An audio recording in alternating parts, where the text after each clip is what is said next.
Kawan-kawan yang dirahmati Allah, pasti sahabat-sahabat Quran sekalian menunggu bagaimana sih tips-tips mudah menghafal Quran. Nah, setidaknya ada beberapa poin yang akan kita sharingkan dengan kawan-kawan sekalian. Sebelum kawan-kawan akan kita sharekan metode menghafal, akan kita sharekan bimbingan hafalan, maka kita sharekan terlebih dahulu teknik-teknik mudah, tips-tips untuk kita bisa menghafal Al-Quranul Karim insyaallah. Yang pertama, luruskan niat, bersihkan hati. Di surah Al-Waqiah ayat 79, A'udzubillahi minasyaitonirrajim, la yamassuhu illal mutahharun. Tidak ada yang bisa menyentuhnya Al-Quran ini kecuali oleh orang-orang yang hatinya bersih, yang hatinya betul-betul tunduk kepada Allah Subhanahu wa taala. Karena apa yang kita sombongkan? Kalau kita menghadapi Al-Quran membawa latar belakang kita, membawa jabatan kita, kekayaan kita, keilmuan kita, maka Al-Quran juga tertutup. Maka untuk masuk pada pintu Al-Quran ini, hati kita harus senantiasa tunduk kepada Allah Subhanahu wa taala, merasa zalim kita di hadapan Allah, merasa penuh maksiat kita di hadapan Allah sebagai hamba yang penuh dosa. Maka Al-Quran juga akan terbuka dan mudah masuk ke dalam hati kita insyaallah.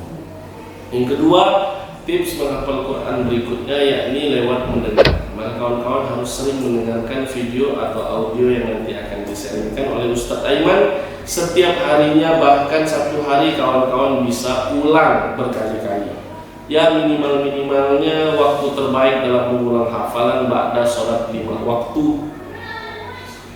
Jadi selesai sholat zuhur, dengar lagi videonya. Setelah asar, dengar lagi. Maghrib, isya, subuh, begitu seterusnya. Semakin sering diulang, maka semakin bagus pendengaran kita untuk masuknya ayat-ayat Allah.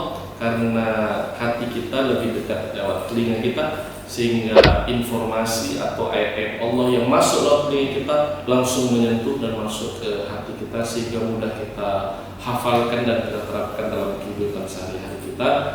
Karena memang di balik mendengar Al-Quran ada rahmat Allah. Di surah Al-A'raf ayat 204, wa idza quri'a Al-Quran fastami'u lahu wa ansitu la'allakum turhamun. Nah, yang ketiga, selain kita bersihkan hati, luruskan niat, yang kedua mendengarkan, yang ketiga kita berdoa kepada Allah. Doanya di surah Al-Maidah ayat 114.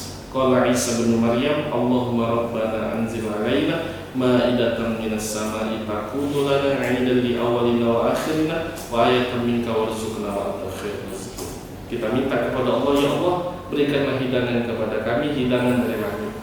Hidangan dari langit ini bukan emas, bukan mobil mewah, bukan rumah mewah, bukan duit, tapi hidangan itu semua hidangan dari bumi, hidangan dari langit, yakni wa ayatan minka, satu ayat darimu ya Allah.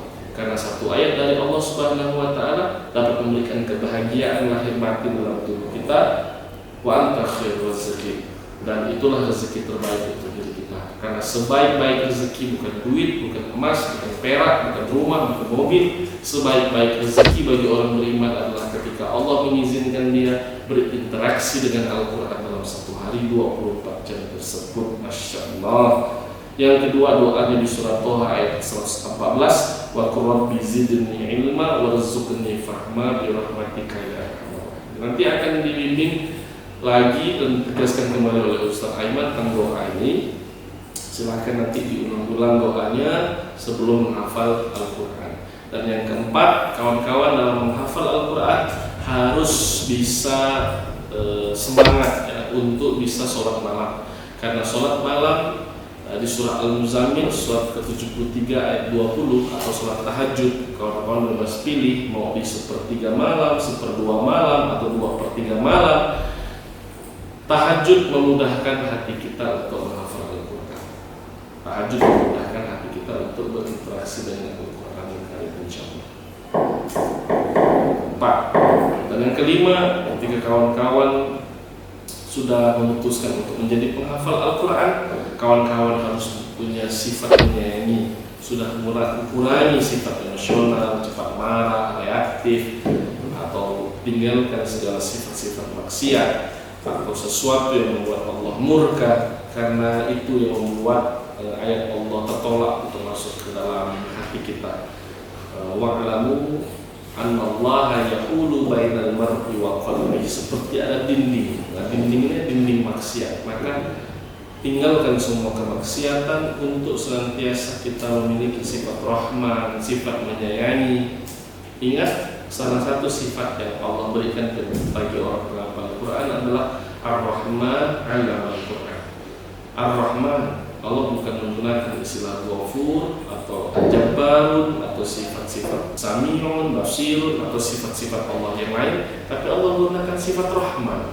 Ar-Rahman 'allama Al-Quran. Dialah Allah yang mengajarkan Quran. Yakni artinya bagi siapa yang ingin Allah ajarkan Quran, maka dia harus punya sifat Rahman, sifat menyayangi, tidak mudah dendam, tidak mudah sakit hati. Insya Allah pelan-pelan Allah ajarkan hati kita untuk semangat terus bersama Al-Quran.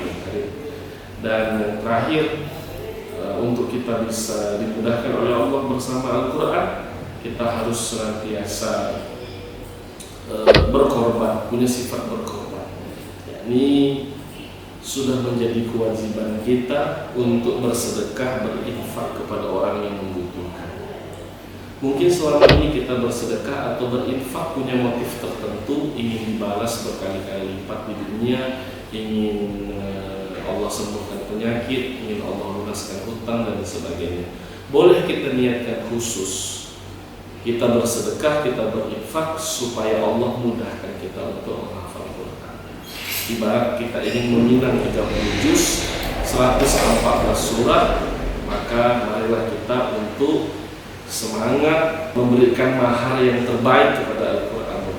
Siapa yang bisa memberikan mahar terbaik kepada Al-Quran, berlari berkorban banyak, maka Allah juga akan memberikan ayat-ayatnya secara total dalam hatinya, insya Allah. Karena Allah yang mengajarkan Al-Quran kepada siapa yang dia kehendaki. Tips terakhir adalah sering-sering mengulang. Tidak ada cara lain untuk kita berinteraksi dengan Al-Quran kecuali dengan kita sering mengulang-ulang Al-Quran, mengulang-ulang bacaan, mengulang-ulang interaksi kita kepada Al-Quran.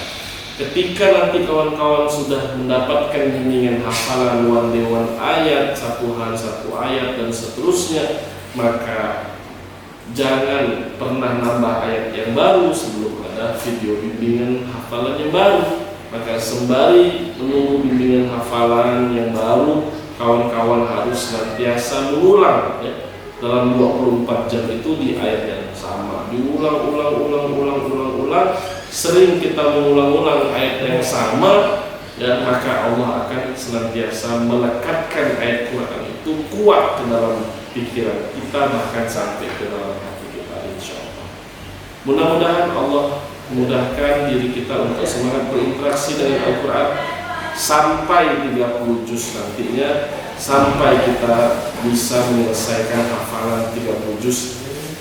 Salah satunya di program PFH Tahfiz from Home. Mudah-mudahan kawan-kawan mendapatkan barokah, karena memang janji Allah di surah Al-Hijr surah ke-15 ya kan, ayat ke-9, A'udzubillahi minasyaitonirrajim, inna nahnu nazzalna dzikra wa inna lahu lahafizun. Sesungguhnya kamilah yang menurunkan Al-Quran dan kami pula yang memeliharanya. Maka barang siapa yang semangat memelihara ayat-ayat Allah, menyiapkan dirinya untuk menjadi seorang penghafal Quran, maka Allah juga akan memberikan pemeliharaan terbaik untuk dirinya dan keluarganya. Bukan hanya di dunia, sampai di akhirat nanti, kawan-kawan. Janji Allah banyak yang Rasulullah sabdakan dalam hadisnya, barang siapa yang memiliki keluarga hafiz Quran, dia bisa menyelamatkan 10 keluarganya yang hampir masuk neraka. Udah ngantri dari mau masuk neraka 10-10-nya, tapi ditanya oleh Allah, ada gak di antara mereka yang memiliki keluarga hafiz Quran? Kalau ada, silahkan selamatkan 10-10-nya untuk kembali ke dalam surga yang penuh kenikmatan, insyaallah. Bahkan hafiz 30 juz bisa memberikan mahkota terbaik kepada kedua orang tuanya di surga Allah Subhanahu wa taala. Mudah-mudahan Allah istiqomahkan dan ikuti terus, pantau terus ya Telegram, kalau perlu di-turn on kan ya. Loncengnya turn on kan, nada deringnya khusus di Telegram, sehingga setiap ada info terbaru di dalam channel TFH Tahfiz from Home, kawan-kawan segera update dan melakukan aktivitas sebagaimana yang sudah kita sepakati dan kita bimbing bersama, insya Allah. Itu saja yang bisa disampaikan pada kawan-kawan sekalian. Berkah, mudah-mudahan Allah istiqomahkan kita. Wabillahi taufiq wal hidayah. Saya Ustaz Lutfan dari Alam.